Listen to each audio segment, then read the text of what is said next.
So welcome to this webinar session on the future of live events, but this time focusing on sports federations. And I'm delighted to say that joining us for this, we have Andrew Oram, and Andrew is the CEO of the International Bowling Federation.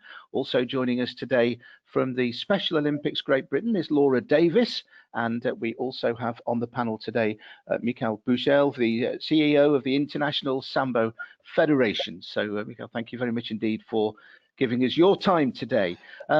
Andrew, purely on alphabetical order of our first names, let's start with you. From the point of view of the International Bowling Federation, 2020 has been a difficult year for everybody. Just give us an idea of the kind of impact that it's had on staging events for the International Bowling Federation. Well, for us coming in, it was obviously we're in the midst of transition and change already, given my appointments later, well, at the latter part in Q4 in 2019. So we were already in the midst of change, and then obviously COVID hit us, and as it hit everybody. But what we saw, one of the key experiences was the impact by the continental federations. More importantly, they were hit first, and it was hard to measure and hard to at times to understand how, you know, our Pan American continent would just start shutting down, and then we would be hit with Asia, and there'd be this surge of up and down. And I believe when we look back at, you know, that first experience from January through to May, there was an incredible amount of indecision. There was a short-term focus and a short-term hope. You know, we're only going to be looking to cancel maybe for 4 weeks. Let's just adjust and, you know, let's see. Maybe in a fortnight time we'll be able to go. And again, then the perspective started to change as a consequence of that, where maybe in Europe, and I think in Europe, we sort of had that, you know, we had the delay to see what everybody else was doing, see how Asia was reacting, look at Pan America, what was happening there. And instead of denial, I guess, it was then the notion of, okay, let's just cancel for 6 months, or maybe let's just cancel in full. But I think the most incredible part for me was the language and the words that were starting to be used. Force majeure became commonplace discussion at home.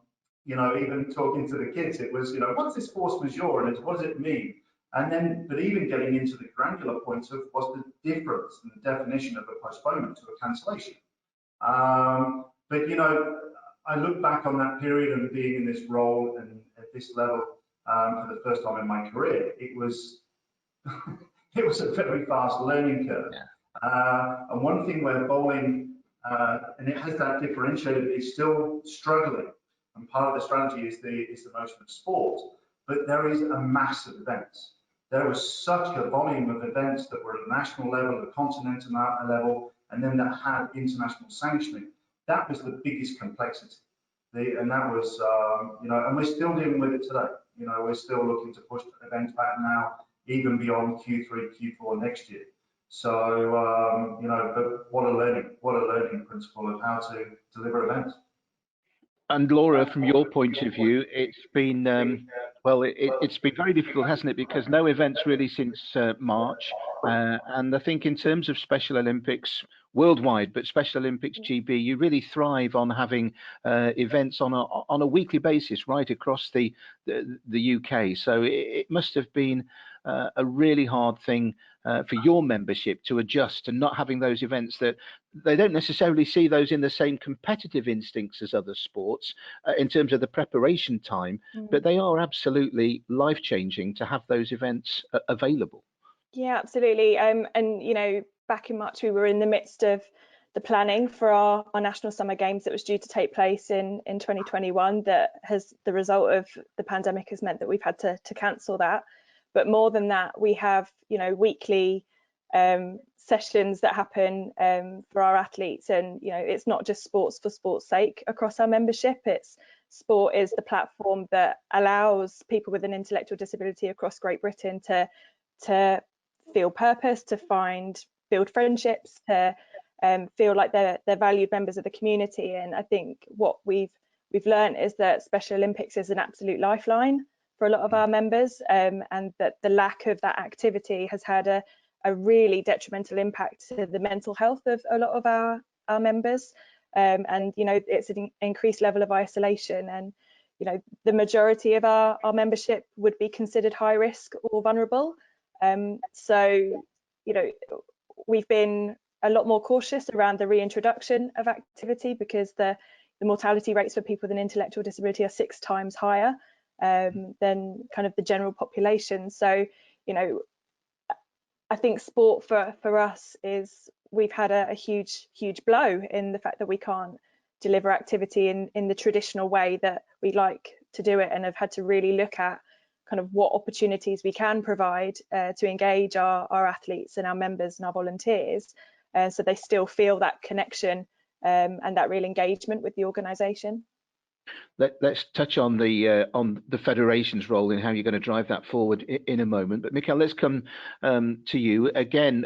A worldwide focus for you on major events and competitions, and I know you've got big events coming up that you're looking ahead to, not only next year but Beijing in 2022. You mentioned as a real focus. What kind of a year has it been for you in terms of your experience in the sport and sport in general and events in general? It must be a year like no other, surely. So let me correct you in a way that what you said about the Beijing 2022, we are not focusing on Beijing 2022 as events that we can participate, because we are just provisionally recognized the International Sports Federation. For us, is the indication how the Olympic movement and how the international federations, and particularly participating in the testing events prior to Tokyo or prior to Beijing, they will be able to access the international platforms, and that's also the indication for us how we can organize the events worldwide. But coming back to the first point and to the starting point, when we learn about the crisis, the health crisis, and in early February, we were lucky that we were being able to organize at least in the first months of January and then February the events live. So we held already 2 events, which were first educational for the referees and coaches. We had one big seminar in Madrid, and then afterwards we organized the annual tournament in Belarus, which we hope we will be organizing again in late February next year. But then after, like, everything shut down, and that was the most tremendous things for us. What we are going to do? A small size federation like us, provisionally recognized by the IOC, we had a lot of works to do, because we received the task from the IOC to fulfill some kind of engagement and agreements with towards to the full recognitions, which might happen next year. So we had the full task of the work that we had to deliver to IOC, to our main partner, and that keep us busy. So we've been lucky enough that in office we have been quite productive. We work on a 50% basis only. We put on hold all of stuff for the reduced working hours, and unfortunately we were not able to work because on a 100%, because we asked for the subsidies from the government, and that was another turning point, that the actions from the government, the locally in Switzerland, and particularly in Canton, they took the serious steps forward to help to the organizations and to keep and maintain their financial sustainability in a good way. So we've been lucky enough in that environment. And then another point coming up, we started to look on the way how we can engage the community, how we can engage the fans, how we can engage the athletes, what we can build another in that point. So I've been putting myself on. Yes, we made different kind of projects. We were making the new strategic plan for the sustainability development. So we prepared the action plan for strategic, and the strategic plan for 10 years period for sustainability. We tried to organize the online competition, even though the Sambo it's a martial art and a combat sport. When the physical contact is required, we put at the first stage the continental online platforms for the continents to participate between among of the continents, and then getting up to the big final, and that was broadcasted online on YouTube and on our channel. So it was a good success for us, getting us a great visibility and an opportunity to engage with our community. So this is how we dealt with the current situation. The global nature of it, Andrew, of the pandemic, really has had different impacts around the world, isn't it? Now, I know from personal experience, I think back in 1998, I covered the Commonwealth Games in Kuala Lumpur and got sort of first-hand experience in a shopping mall, I think, where there's a bowling alley underneath there, of just how passionate fans are in that part of the world about their bowling. Did that cause an added complication for you, that some of your member states were perhaps in a situation where they could go ahead with events and others couldn't, and you had to sort of draw a balance somewhere, perhaps? I think one of the principal challenges, and we've been focusing on this especially since November, is proprietors. You know, we have 18 to 20,000 proprietors all over the world who it's their business to run bowling centres, and their focal point isn't on, let's say, necessarily the elite aspect of it. It is the participation. It's families. And so you can have the aspiration as a federation, as an international federation, as a member federation. But it comes down to that dialogue and that discussion point with the proprietor. Is the proprietor, if the proprietor is going through a process of furloughing staff or social distancing, or, you know, we have some centres in the world, we have one centre with 100 lanes in the world. That's 500 people could be potentially bowling at any point. If government legislation or city or county or shire or canton legislation means that one proprietor has to limit capacity by 50%, where do you prioritize? You know, it comes down to understanding the greater scale, the bigger scale of, and the principal learning for me and my team and the federation at the moment is, you know, understanding all the additional revenue lines for the proprietors. It isn't just based on attending a facility to participate for an hour. It then is food and beverage, it's the retail, it's commerce. And that's the key understanding is the sheer scale of the industry behind us. If then we look at the notion of that balance, and I think Laura touched on it, it's, you know, community is a really real world right now. And the notion of, is it elite competition or is it just the practice of going through a sport or a discipline that brings you together, that connects you with other people?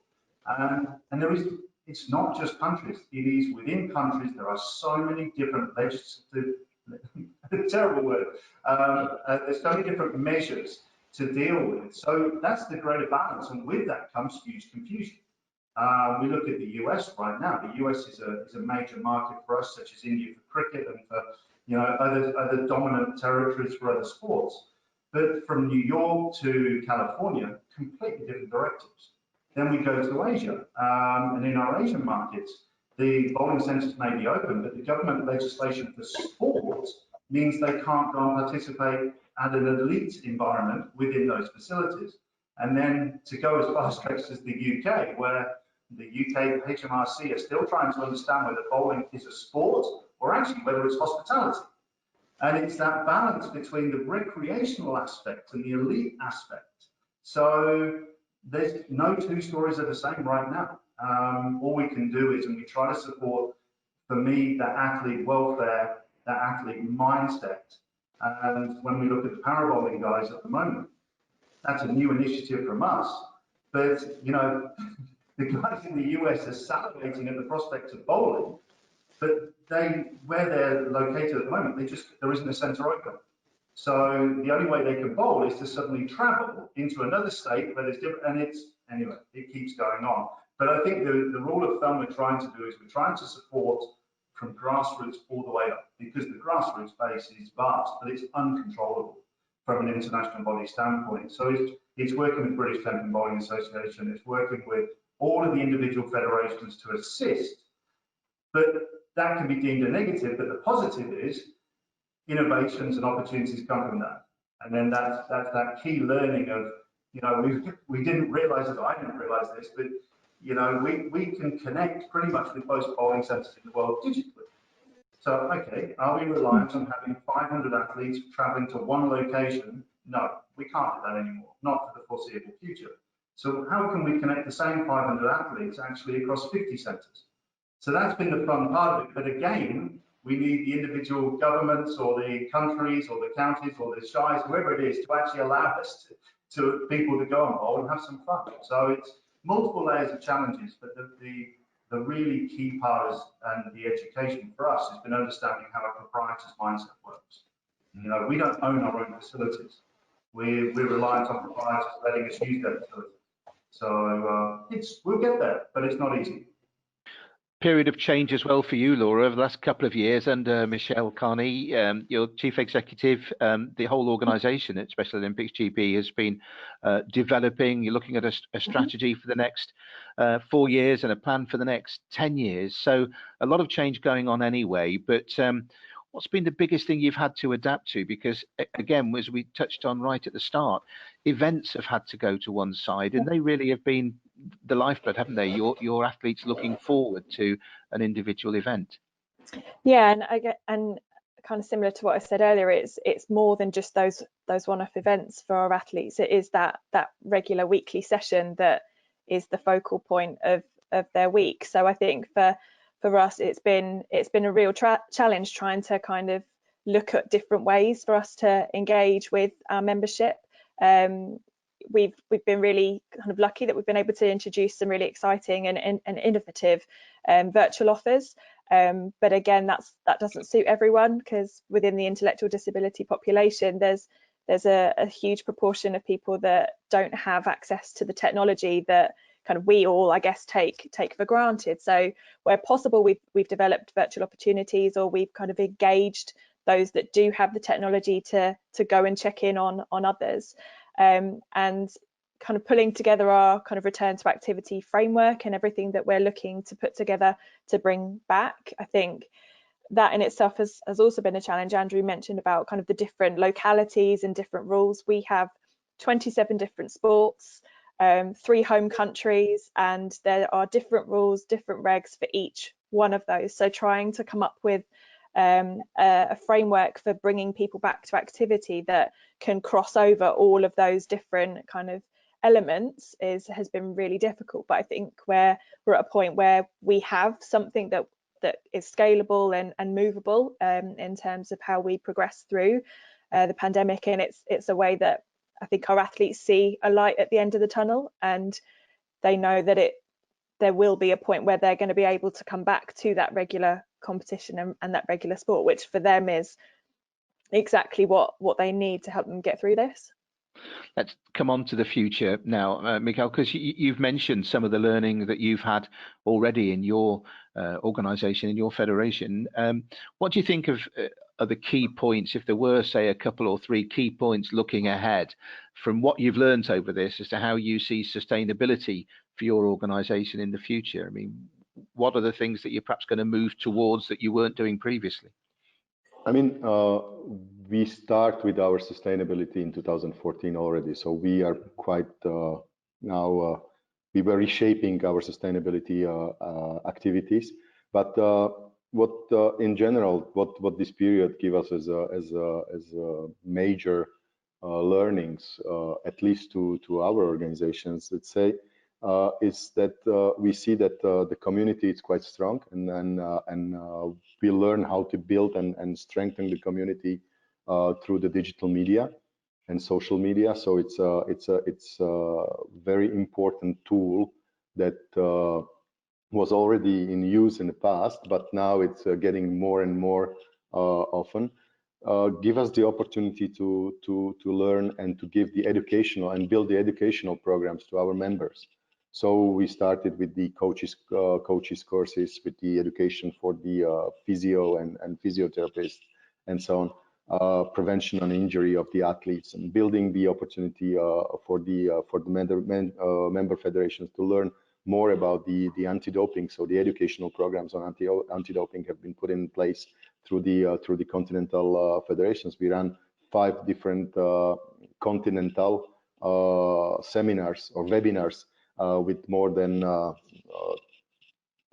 don't know, I was 250 people which were attending. So means from each member federation, at least two members were attending the webinars through Zoom. So it's a good lessons for us as well. And then we were evaluating and reshaping the opportunities how to organize the event. So we prepared for our member federation the documents that guide them how to return to play.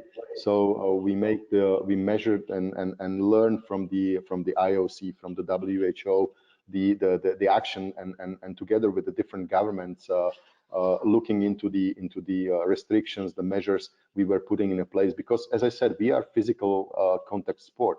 So we cannot just leave it alone, the people to come into the gym and practice the sport. So there was many turning points, but I would say education, the strengthening the community and getting the greater visibility, there are the major points for us.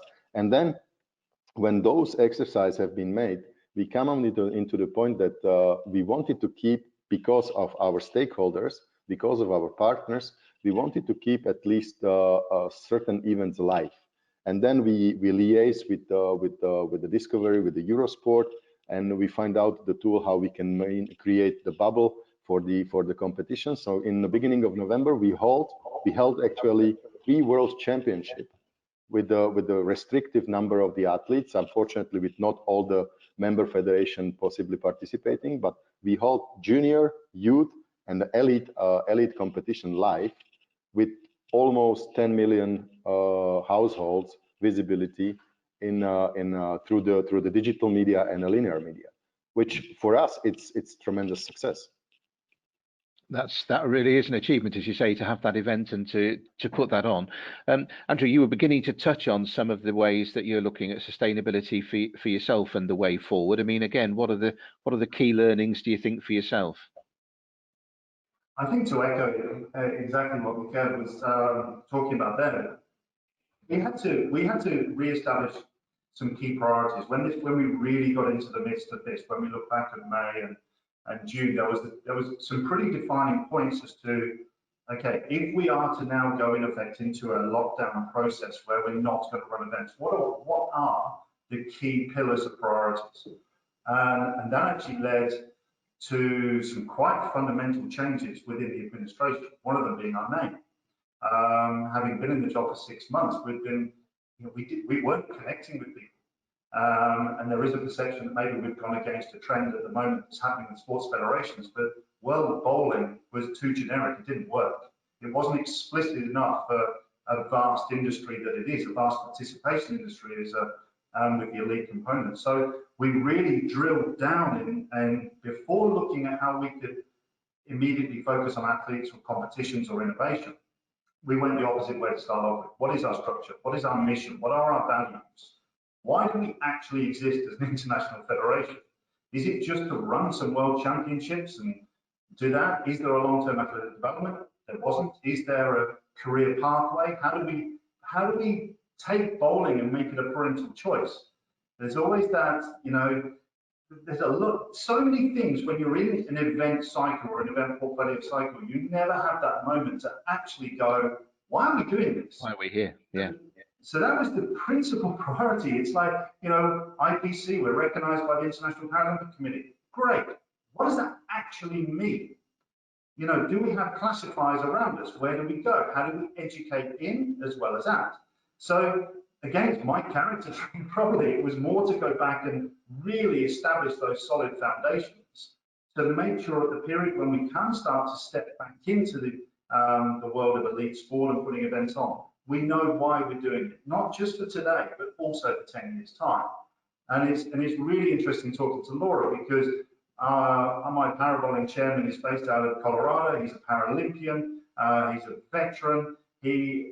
But he probably has a greater frustration than all of us at the moment, the lack of events, because of his desire to actually build a parabowling product.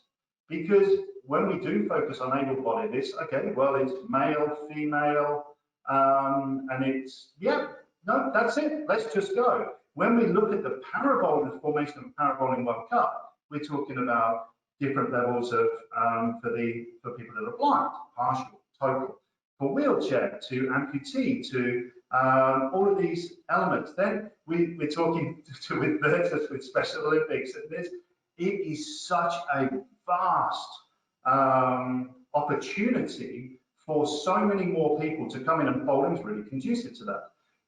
But to go back, that's where we focused our time.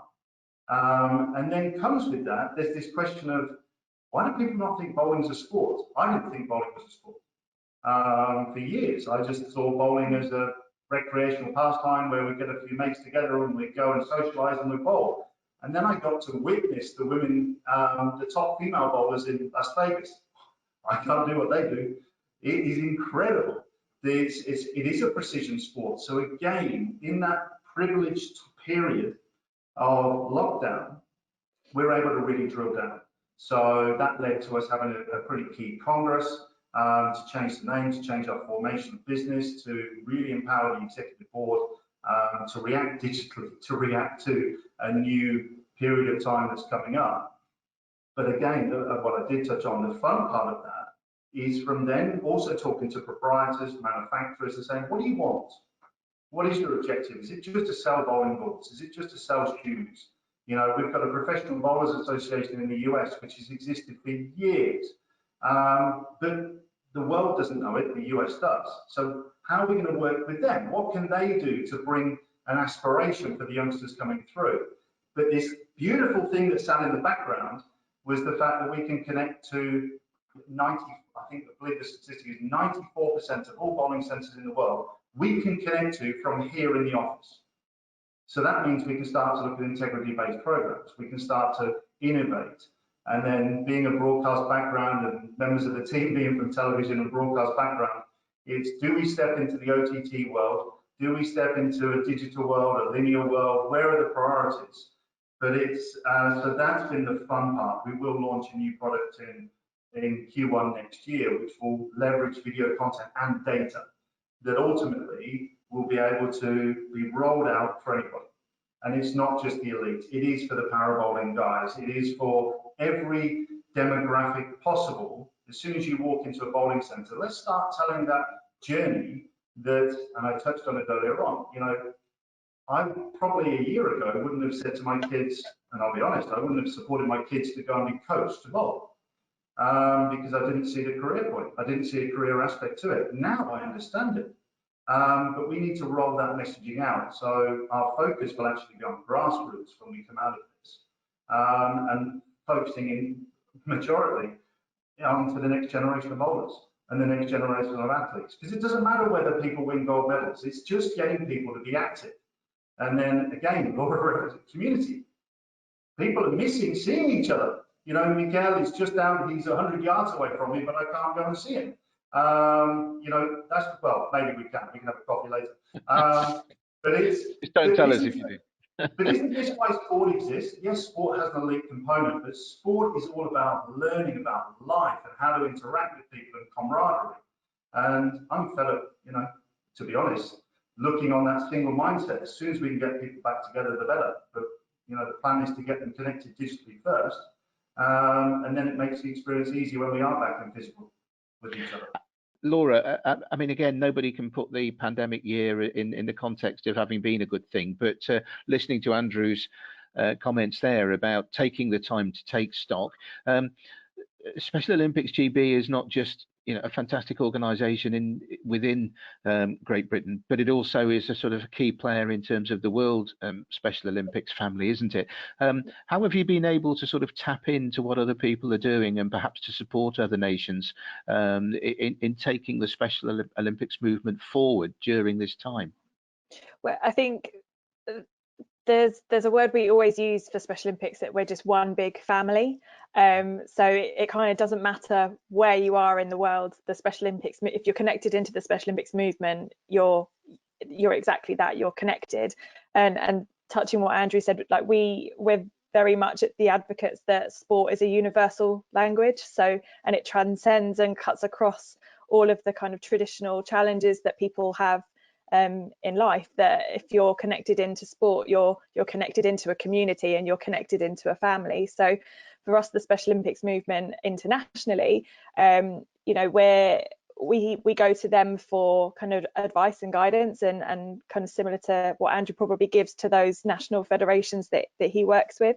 But also we can provide that good practice to other kind of nations across the Special Olympics movement. We're incredibly lucky in Great Britain that the way that sport is positioned within our country is a high priority, particularly looking at the impact that sport has on people with an intellectual disability. So we've been able to pull together some really fantastic resources that are being viewed from the international Special Olympics movement as groundbreaking and great practice. So, you know, we're trailblazing for the Special Olympics movement to be kind of developed further, and looking at what other countries are doing, and how we can update and improve constantly the lives of people with an intellectual disability through sport. I think similar again to Andrew, whilst sport and activity has had to stop, there's been a real opportunity for us as a movement across Great Britain to really evaluate kind of how we're providing our sport and activity. So not just kind of in its traditional sense, but what else can we do? Are the infrastructures that we have in place fit for purpose? We need to improve them. We talked earlier briefly about the strategic framework. So really kind of lifting up the voices of our members to help shape the way we move forward as an organisation. And it's kind of a bit of a bittersweet that we don't have the activity, but what that's done is enable our kind of voices from the membership and our athletes specifically to tell us what they want from the organisation and what they need. And we're really shaping an athlete-centred organisation going forward, which, you know, if we get that right, that's going to have really significant impact to our members and how the Special Olympic movement progresses. Thank you. And I mean, finance, has that had an impact, Laura? I know we'll talk before we go about the fantastic online auction that you've got, but just in general terms at the moment, has the financial impact of COVID taken a toll? Yeah, I think for us, you know, we don't get any central government funding. We're predominantly funded through corporate partners, and the pandemic has had a significant impact on our corporate partners, and in turn that impacts us. So again, in terms of looking at our infrastructure and looking at our sustainability and feasibility as an organisation, fundraising and the differing ways that we go about fundraising is something we've really had to look at. We've had some really kind of exciting athlete-led fundraising initiatives, and kind of one to mention is one of our athletes, Niall Geit, who through an idea through the 2.6 challenge, which was the fundraising event linked to what would have been Marathon Day, decided that he was going to try and raise £260 or 2,600 by drawing 26 football stadiums. He's now over 100 stadiums, over £5,000. We're looking at developing a social enterprise for him because it's something that he absolutely loves to do. It raises great awareness for us as an organisation, and who doesn't want a hand-drawn version of the football stadium that they love hanging on their walls? So yeah, it's been a really challenging time, but actually out of that has come some really innovative and new ideas for how we can generate income for the organisation. Laura, thank you. Michal, innovation, new ideas, what stands out for you as things that you're really looking forward to driving forward that have come out of this 2020? So the innovation, it's something when the physical contact of the competition itself, it's required something very difficult to take in a consideration. But as I mentioned before already, we took the advantage of the lockdowns, and we went and also changed our structure of the disciplines and implemented in our disciplines also the online possibilities of competition. So it's something which we will regularly work on, and we might partner with the Peace in Sports and the organization that is promoting the peace and developing the peace through the sports in the worldwide, which we have already partnering for a decade now. And we might have some kind of fundraising competition for the vulnerable kids or the people in different regions and countries. So that's our projects that we would like to keep ongoing for next years. And in terms of the other innovations, I mean, we already learned how to organize the events, so that was our main challenge. Now we know how to organize the live events, how to create the bubble, how to make all the safety measures necessary and possible for our athletes, keep them safe and healthy during the competition, during the trainings, during the activities that require the building their skills. So we are now planning to organize another World Cup in Moscow in 1 week time, where we will have again some restricted number of the countries, those which will like to come, and they will have opportunities, because many countries may come again to another lockdown due to the increasing numbers of the COVID cases. But we still believe that we will be able to have held the competition in about 20 to 25 countries with more than 200 athletes there. So it will give us the additional visibility. And then we already prepared the calendar for 2021, and we are going, or we will try to keep the major events or to build the major events again. So we are looking forward to organize the continental events. We are looking forward to organize the World Championship, the presidential cups, which are the major events that replaced in the past the World Cup stages. So these are the main, let's say, 44 events that we would like to keep alive again. And from the perspective of the visibility that we had in the past, we would like to keep our stakeholders engaged and reinvest or newly invest into our organizations, because as Laura mentioned, that they are funded from the partners. They don't have the governmental fundings. The international federations are more likely in the same position, so we have to partner. If you don't have the subsidies from the IOC, which we do not have, in a level of the Olympic Movement Program, International Sports Federation, we have from the IOC some subsidies, but it's very limited. And we have to invest them back into the sport again, like every money that we have from our partners. So we would like to keep those partners engaged. We are looking for the opportunities how to build with them the appropriate project and align this all with our strategies that we were putting into place in 2018 and particularly in 2020 by the strategic plan for the sustainability approach. And also, Michal, with you, communication, do you feel that your communication strategy has been enhanced in being almost forced to look at a different way of perhaps communicating with your members, with your those that look to the federation for support? Have communications enhanced in some way? Definitely, the communication is something which we are paying a greater attention. It's something which is giving us the opportunity to communicate with the community, to communicate to athletes, and we are trying to, through the athletes commission, through the members of the athletes clubs and federation, the member federations, to build the awareness about Sambo and to engage those groups that they are not still looking into that. But I don't know if we say we were significantly changing the approach in a communication. I would say we more target the specific target and specific projects to the audience that we have, to community that we have. So and through the other projects which are not aligned to event-centered focus, we are trying to build the engagement of the people which are not looking particularly in the first instance to sport of Sambo, but they have the values with the environment, social, culture, and the other things. So that there are newcomers that are coming to Sambo to watch the Sambo competition also, or to look through the digital media for our events or the video shots that we have. But then there are the others which are linked to different values, like we are engaging with the United Nations One Civilization agency that's promoting the one humanity. So we are now looking for the opportunity how to engage with them.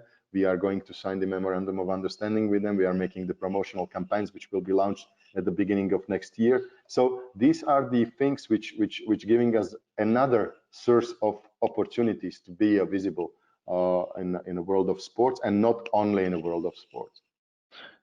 Visibility is key for everybody, isn't it? And I know, Andrew, you mentioned previously about looking around streaming and OTT and things like that. And I'd recommend to you all, actually, and I think, Michal, you mentioned it with Discovery, didn't you? That earlier this week on the ISC Academy, we've had a couple of interesting sessions with streaming providers, and where they are linking with sports and providing various opportunities for individualization, and that might be worth a look to see how that's developing. Because, Andrew, is that going to be a key thing for you now, to find ways? You did mention that in terms of sending large numbers of bowlers all around the world to compete in different events, it might be that something different has to be found to raise the profile.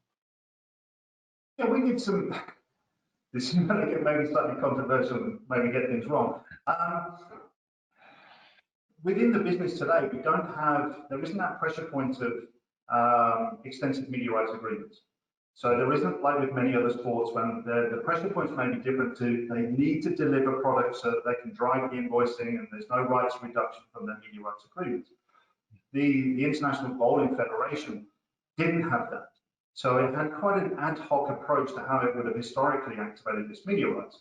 So then it's an opportunity to run down those analyses. If we were to form a single point, a single destination OTT, can we really command the same level of audience that broadcasters can command? And how do we see that growth market going there? And then we can look at, well, there's many platforms out there that exist today where there is multiple layers of content. So if our focus is to hit that 9 to 12 minutes of average viewing duration, then we're happy that somebody consumes the content but then moves to another piece of product, which is what people do on television, what they do on Netflix, and all these other platforms. So we're looking at a true sort of broadcast OTT element where we want to afford the opportunity of choice. Within that, when I say that, if we take our top 20 athletes, and our top 20 athletes are bowling virtually, what viewing data would they get if they became the broadcasters? So if we've got 20 athletes sat there, and they've probably got an average following of 200,000 followers on their social, 300,000, 400,000 people on their social media, what would be the impact if we gave them the exclusive rights in the territory, or the non-exclusive rights in territory? And then we became the 21st platform. So the 20 bowlers are there. Because I felt like when I first moved to Lausanne, there was always reach and revenue was the balance. What is the reach of your product, and what's the revenue that comes from it? I think for me now, there's a third, and it's relevance. You know, how do we maintain relevance as a product? Because suddenly when we're all released from COVID, everybody's going to be running after the same broadcasters, the same sponsors, and all of this. So do we want to get into that, or is there two clear approaches? One is maybe sharing risk and liability in event models with another sport. Is that not a consideration? Are we then putting two sports to then give a greater offering to consumers? Are we sharing, is there a nice organic transition between product to another product?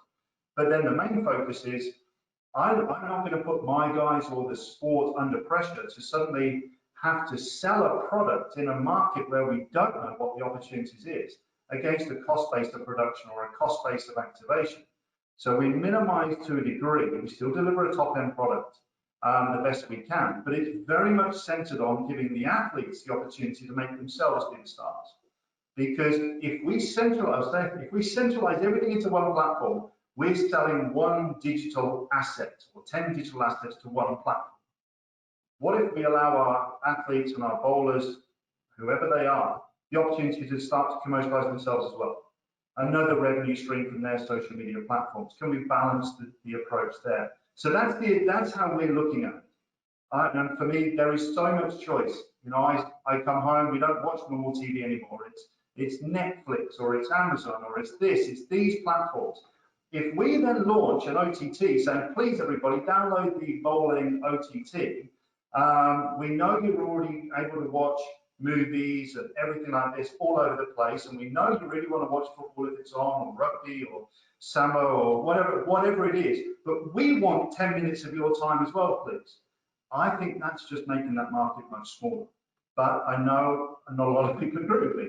But that's the luxury of being in this role, that we can try things and we can go out there and see if we can't diversify our communication platforms to actually hit the reach, focus on some revenue, not just for us, but for the athletes, because without the athletes, we have nothing. So what are we doing for them? They need to make a living out of this. And then in that process, maintaining that point of relevance, growing the relevance. So that's our digital strategy. Hopefully that makes sort of some semblance of sense without showing a presentation. But I think relevance is more important than ever as we go into this market. Laura, from your point of view, what is the, in terms of a communication strategy and in terms of, growing Special Olympics, are you more focused on sustaining those athletes and members and providing them with their outlets, or are you looking to grow as well on the back of what's happened? Certainly looking to grow, and a part of that is making sure that the infrastructures to support our existing athletes are there and that they're robust. But I think for us, in order to grow, a big part of that is how we communicate the stories of our athletes and our members to communities. And we know the impact that we make, and each person with an intellectual disability that engages with Special Olympics has a story to tell. And that story is something that will transfer across and resonate with another family that has a child with an intellectual disability, or another school teacher that's teaching a class of SEN kids. So our athlete stories are there to really empower other people with an intellectual disability to realise what the possibilities and the opportunities are for them, and that Special Olympics is the route to those opportunities, and we can provide the access to the life skills and to the community that we have. So a big part of our communication strategy is in order for us to tell those athlete stories and really build up a portfolio of our athletes having the skills and the tools to share what Special Olympics and the impact it's meant to them. Content is everything, isn't it? It's how you distribute it, I guess, how you tap into people. Well, let's start to go around the table now, just beginning to draw in conclusions from this topic. And thank you to each of you for your contributions, which have been fantastic. Michal, just start with you, really. From your perspective then, great challenges lie ahead, but in terms of the federation, still as important as ever to the development of your sport? Of course, the development of our sport is our key task. And as mentioned Andrew before in his previous answer, the point is that what and how we can do better things for our athletes, for those which are really the center of our sport. So we are working, or we are working already a couple of years for bringing up the competitions that will reward the athletes in a better way, to create some kind of professional level of the league that Sambo can be competing. Here we have a huge concurrency in terms when we are looking for the combat Sambo and all kind of mixed martial arts. We are somewhere in the point that our athletes are going slowly or somehow to the mixed martial arts competition, particularly to UFC, or the Bellator, where the current title holders in the most visible categories are coming from our sports and our background. Mentioned Fyodor Yemelyanenko for 10 years before, and now Khabib Nurmagomedov, which is the current champion of the UFC. It's twice combat Sambo champion. So we would like to let's say not avoid the departure of the athletes to another sport, but we would like to create for them the sustainable, well developed and protective environment that they can compete and they can be rewarded from, so that their competition, their skills will be fairly rewarded by the prize money, not only by the prize money that they can gain at the World Championship, which we have already for a couple of years, but it's a very, let's say, weak comparing to the other organizations or other sports prize money. Even though when you are saying $100,000 as a prize money for the World Championship, wow. If you're dividing this for 29 weight categories or 27 weight categories, and you have 4 medalists in each, then you come to $1,500 per person maximum. So you know, it's a tricky point. But we would like to keep rewarding also the amateur athletes which are participating in the World Championship, which are trying to be which are our great visibility in terms of social media actions, activation programs, and different kind of things. So yeah, we believe that that we have some particular space in the world of sports. We believe that Sambo is attractive to certain community, and learning from the PricewaterhouseCoopers survey year ago or 2 years ago, we see that the martial arts and the combat sports are constantly growing, whatever they are. So the community of the martial artists, it's larger enough, so we can still find the space there and the place there. In terms of the revenue streams, or the going to the OTT or not OTT, we are also evaluating this perspective, which Andrew mentioned for his organization. We were looking also for the opportunities how we can make it and monetize those things. So we will see what we will be able to do in upcoming years. The COVID stopped us on that particularly, but learning again from the current World Championship that we have the community of 10 million households which were watching the World Championship. We can build on something at the end of the day. So see if we have to go purely linear, or we have to go to mixture of linear and digital revenue stream afterwards to see. And then of course the building and strengthening the ties with the stakeholders and the partners and the sponsors to bring a little bit of more money for the projects that we can develop and invest back into the sport. So yeah, I'm pretty much sure that there are opportunities, there are rooms to grow, to develop.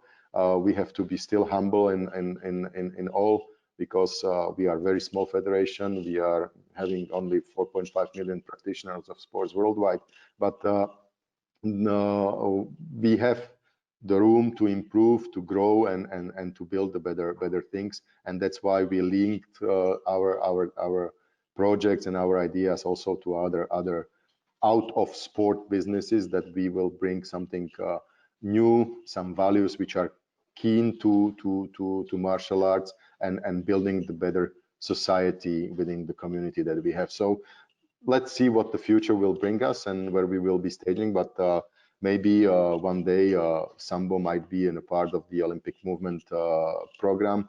Maybe not, but we are working on the continental levels, starting from the youth programs to put in the youth Olympic Games or whatever. So Asian Games, European Games, Pan American Games. So there are many opportunities for us, and we are working on them, and we believe that the sports will have larger visibility in the future as well.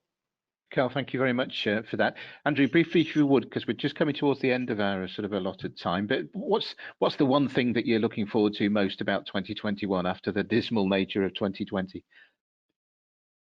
You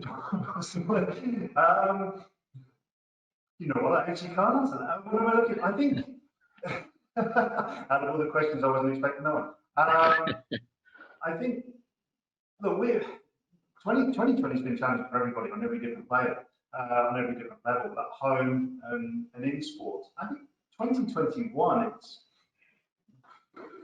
I think it's a continuance of, and when I was listening to Michal, when we talk as groups, when we talk outside the stakeholders, there's such humility and a lot more honesty and transparency in how people talk. The sort of peacocking seems to have disappeared. The showboating's gone. It's a lot about, look, we're all in this together. There's some incredible sports out there that run that are running huge revenue streams, but at the same time, they're running huge liabilities and risks. So it's that 2021 is going to be an opportunity to re-emerge in a new methodology, in a new business approach, new expectations, and new focus. One of the things, we will be mobile first, the mobile phone, this thing. Everyone's got one. Are we using it properly? We've said linear a few times on here. We talked about OTT. Well, let's use mobile phones properly. Let's capitalize on understanding the direct to consumer opportunities within bowling centers, all of this. But the key thing, the most thing I'm looking forward to in 2021 is we're going to be developing and launching a product that doesn't rely on a bowling centre as the stage. We're actually going to be taking bowling to a entertainment centre, like a sports arena. You know, it's when, as a growing up, dreaming of playing sport, I dreamt of playing sport in an elite venue. And it's like, I want to go on there. I played my sport as a kid in community, in clubs, and all that, but I dreamt of being on the stage. Bowling doesn't have that. You know, you go and bowl for the first time, we go down to Lausanne, we go and bowl in a bowling centre, and that's your first experience. To be in a world championship, you're in the exact same centre. It's just got some different banners, some different logos, and it's probably got some TV cameras. So what would happen if we took all of those bowlers in that journey and then put them onto a central stage? What could we do? And that's where it's understanding that key learnings from the other sports as well. Why do you do this? Does it really work if there's no ticketing? But so I guess all of the work that has been done by the executive board, by my team, by all of the federations, and they are incredible what they've done over the last year, really, because the majority are volunteers. And that's the thing I touched on athletes earlier on. If we didn't have the people volunteering for us, we wouldn't be able to do a lot of what we do at all. Andrew, Andrew, I do want to bring Laura in, Andrew, but that's great. So that sounds a fantastic innovation, as you say. Taking bowling on the road is going to be something very much to look forward to. Andrew, thank you very much for that. Laura, just a final word from you about your fantastic online auction, because volunteers are key to you, aren't they, and funding. Just tell us how people can contribute to the auction. I mean, it's fantastic. We've been very, very lucky that we've got some truly phenomenal prizes, from kind of VIP trips with the Tour de France lead car, and a drawing by Niall Geit, bespoke. He'll do it. You tell him what you want, he'll draw it for you. To shopping experiences with Emporio Armani. So yeah, there's price points for everyone. There's opportunities to pledge donations to the organisation as well. So we've got a really broad range of lots at loads of different price points, and you know, it's going to raise kind of really much needed funds for the organisation. So yeah, through our social media channels and through our website, you can access to the auction, which runs until Sunday. So this is kind of prime time for making bids on some of those really exciting lots. And we'll put the details up of how people can partake in that. Laura, thank you very much indeed. Amazing. To you too as well, Andrew. Oram, thank you. Some fascinating insight there. And Michal, it's been great to talk to you all. Thank you very much indeed for joining us on the ISC Academy today. Thank you. Thank you. Thank you.